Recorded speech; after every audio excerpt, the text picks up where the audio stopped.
Dans l'épisode du 15 janvier de Demain nous appartient, la police se rend chez Victoire et Georges explique que l'intrus a brisé la porte vitrée avec un tournevis pour aller écrire un message dans la salle de bain.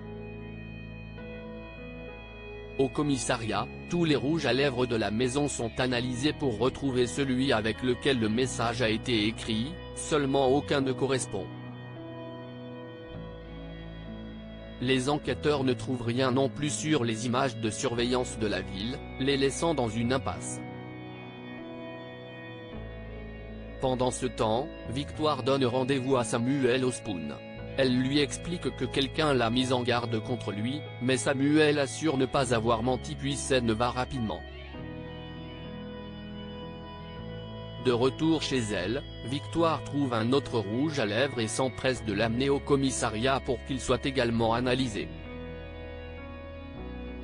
Cette fois-ci est bien celui qui a servi à écrire le message sur le miroir, et selon Victoire c'est un rouge à lèvres d'Adeline. Quand Georges demande à son ex si Adeline pourrait être la coupable, Victoire n'y croit pas une seconde mais cela n'empêche pas Georges de continuer à la soupçonner. De son côté, Samuel retrouve son père qui, voyant qu'il est tracassé, lui conseille de dire la vérité à son ex. Le soir, Samuel se décide donc à aller voir Victoire et à tout avouer. Il explique que quand ils étaient encore ensemble, une blessure l'a de nouveau rendu dépendant aux médicaments et qu'il est revenu pour faire une cure de désintoxication. Victoire est sous le choc et, non loin de là, Adeline a entendu toute leur conversation. Mélodie va-t-elle redonner une chance à Georges? Ailleurs à 7, Mona et Nathan prennent un cours de sport avec Mélodie.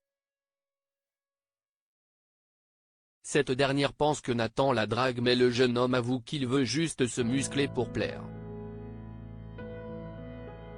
De son côté, Mona tient à s'excuser auprès de Mélodie et surtout à lui demander de laisser une nouvelle chance à Georges.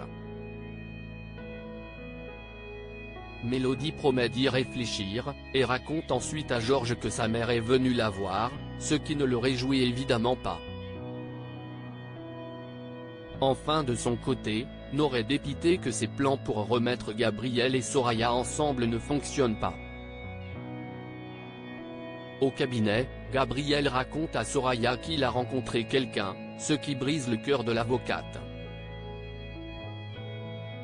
Pour autant, elle refuse de changer Davis même après avoir appris que Gabriel a menti et qu'il ne fait que de penser à elle car elle redoute que sa sœur souffre de les revoir ensemble.